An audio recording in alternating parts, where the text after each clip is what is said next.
What's going on, everybody? Welcome to my YouTube channel and this small little box square thing that is this video. So, you guys ever wondered why nothing ever works out? Well, sometimes things work out, obviously. But a lot of the time, things don't work out. And it's frustrating. It's really frustrating. In my life, especially this month, so many times I've tried to get something done. I don't mean a clear, concrete goal like exercise or anything like that. That's a pretty logical, easy thing to do, but more like bigger things, like, for me, more like a new job, right? Really, really trying to get a new job because some of you might know I'm a tour guide. Do a lot of tourism stuff, sort of like operations manager, do tours, right? Really good money, really fun job. And I love it. It's great. I really, really do. But it's a seasonal job, right? You can't do it in the winter.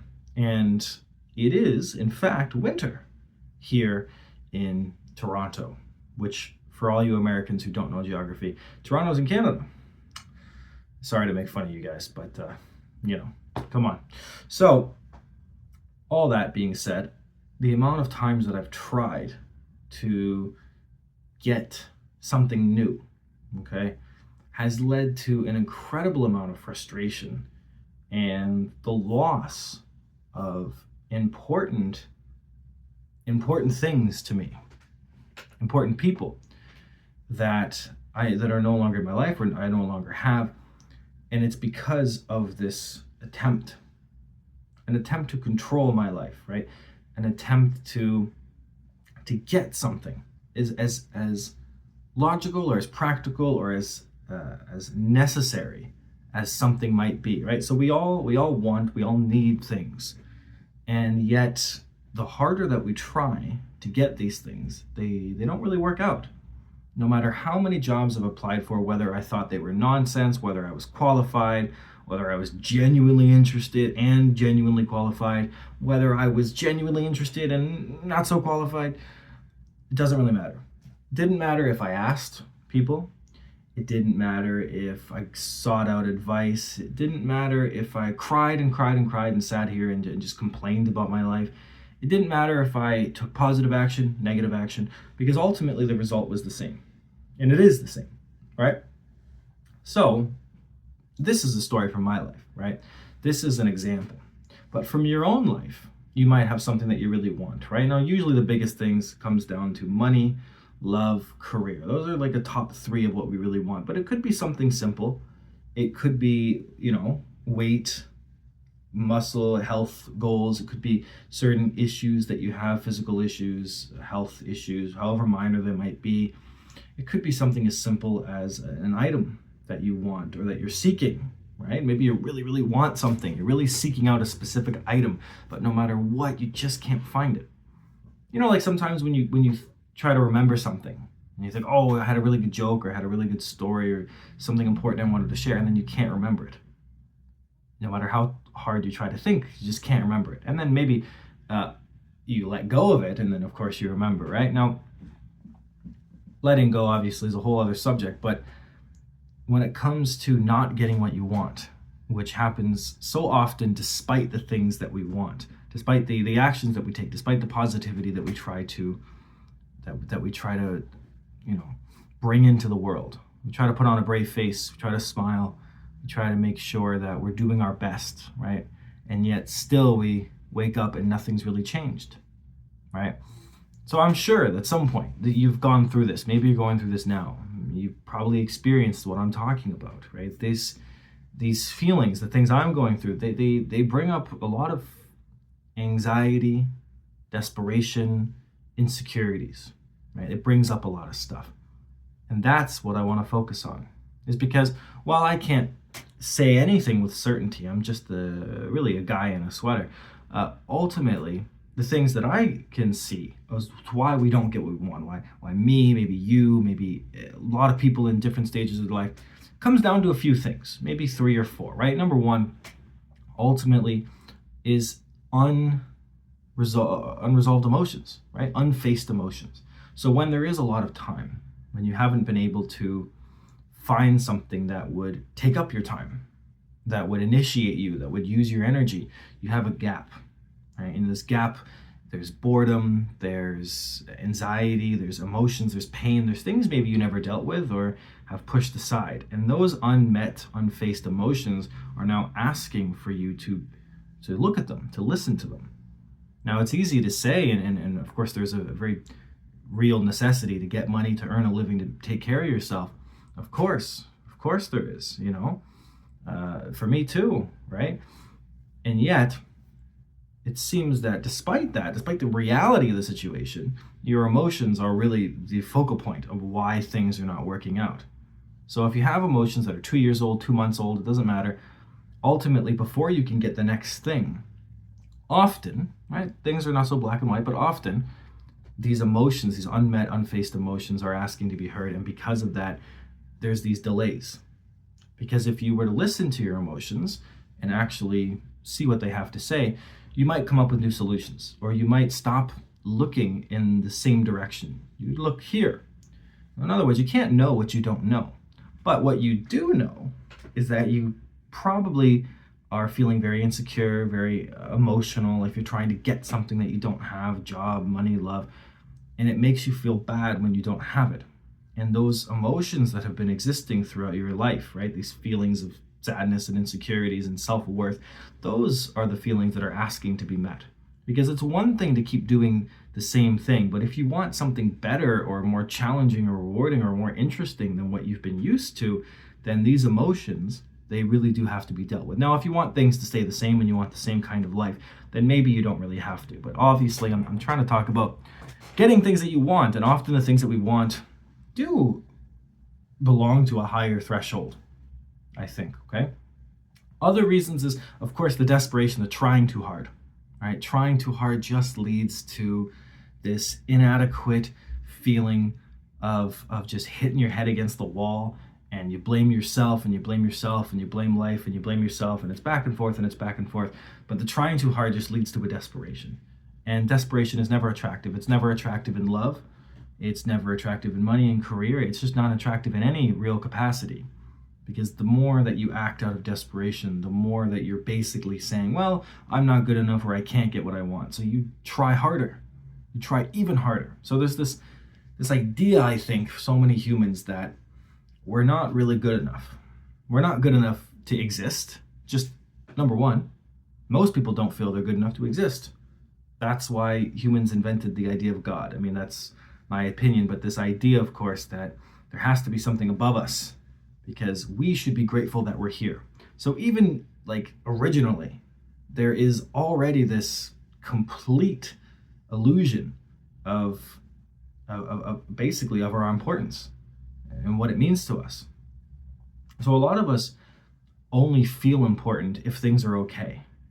But when things aren't okay, a lot of us suddenly don't feel that important. We feel isolated, we feel lonely, we feel like children that are lost in the dark. I mean, how many times I have had days or nights where I'm just completely an emotional mess. And if anybody ever saw me, I would be embarrassed to ever show my face to them again. Now, it's one thing to talk about it to you. You might just, oh, he's probably just exaggerating or whatever, but it can get bad, it can get bad. And because it can get bad, and because I've dealt with it, it always comes as a result of trying too hard. And the feelings that I get from that desperation lead me to having these emotional outbursts. And then, yeah, maybe I'm fine after the whole thing. But often not getting things what you want, in addition to these emotions that exist, just becomes, when you have all these emotions, you tend not to want to face them. And you think, well, I have these emotions, so I know how to get rid of the emotions. I'll do something. I'll do something about it. Right? You'll take an action. You'll apply for more. You'll do more. You'll do this. You'll do what used to work in the past, etc., etc. And you'll try all this stuff, and it doesn't work. And it's desperation. And the more and more and more you try, the more it doesn't work, and the more frustrated you get.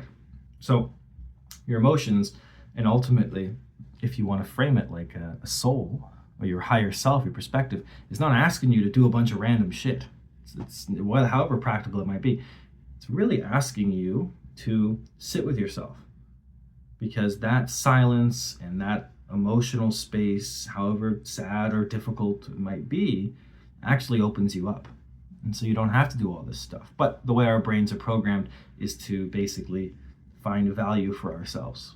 It's very difficult for humans to just feel valuable just for being alive. Because often we feel like we have to be grateful or we have to do something to justify our presence. It's almost never good enough to just exist. And I believe in a lot of these parts of our lives where we're not getting what we want. I think there is a higher perspective in which we could really lean into this uncomfortable present moment and discover ourselves, just what we are, how we feel, what we think, how we react to things, what ideas might come up. There's so much that exists within every single human being. So many opinions, so many feelings, so many ideas, so many goals, some of them new, some of them old. They change, they morph, they evolve. The feelings, the memories, there's a lot of shit that exists in humans, like an ocean's worth of experience, at least for me, and I think a lot of people anyway. And we don't rely on that. We do physical actions. We take physical actions. We do a bunch of stuff. Now that works out great, again, when everything's fine, but when it's not fine and things aren't working and we persist, we end up with these feelings of desperation. And then, of course, there's impractical ideas, right? So when you're acting out of desperation and you're trying too hard and you have all these emotions, you often do things that used to work and they don't anymore. This is like the definition of insanity, right? So, relying on things that used to make you money that don't make you money anymore. Why, you're acting out of desperation to do that. Other impractical ideas are just things that you think would work, but they don't. And so you try to take like actions, you try to take these practical ideas which you think might help you, but rather they're just harming you in the long run, right? And that's what I would call an impractical idea, or in other words, you keep trying to do things that no longer work, right? It's just impractical. There's no point in continuing to try this. But when you feel desperate and you have these emotions, you keep taking logical actions that you think are logical. Well, on the one hand, it used to work, so therefore I should do it again. It seems logical, but it's actually impractical in the way that it manifests into your life, right? The other thing, of course, lastly, is what people would refer to as divine timing. Now, you can call that proper timing, the right timing. It doesn't matter how you phrase it, right? I don't want to alienate anybody in certain words that they don't like, right? Spirituality is such a huge topic that I think there's a lot of information that I don't even like. I don't like the way it's phrased and stuff. So, but let's just say it's divine timing, which is to say happening when it's supposed to happen. Okay? Now, however highly planned that might have been from a deity or higher self or your soul, okay, that's a whole other thing, right? You can get into that on your own time, but let's talk about the divine timing of it, the proper timing. There's also that. Things need to be aligned in the right moment.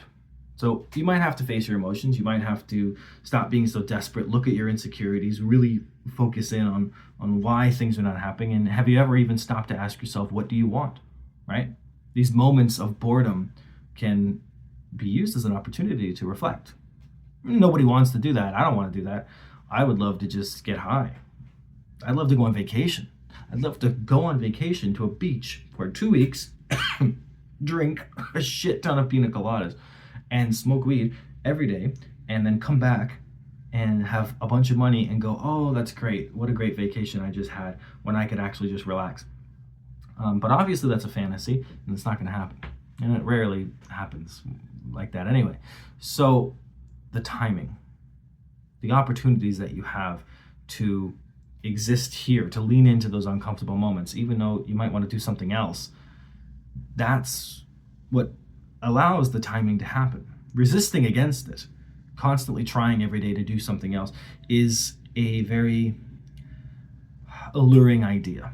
Trying to make things better as much as you possibly can is something that you will view as positive and important, and so you will keep trying to do that. And I will keep trying to do that. There's always that little voice, that little nudge, that insecurity, that desperation that wants you to just keep doing those things. But timing is timing.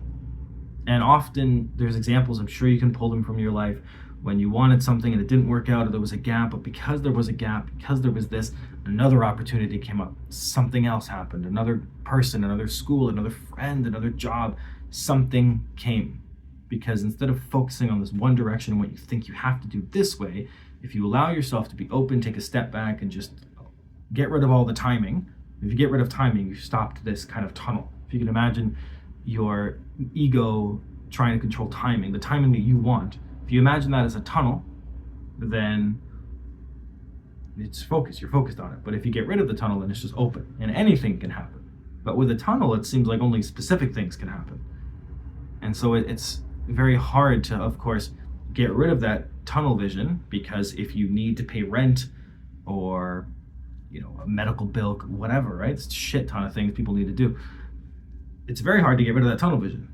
Very hard. So don't pretend, I'm not pretending that it's easy, or that you're an idiot for not doing it, or that I'm an idiot even, or that I'm better than you, nothing like that, of course. But the wisdom is still the wisdom. And ultimately, getting rid of that tunnel vision and opening yourself up means that anything can happen, and anything can happen whenever, right?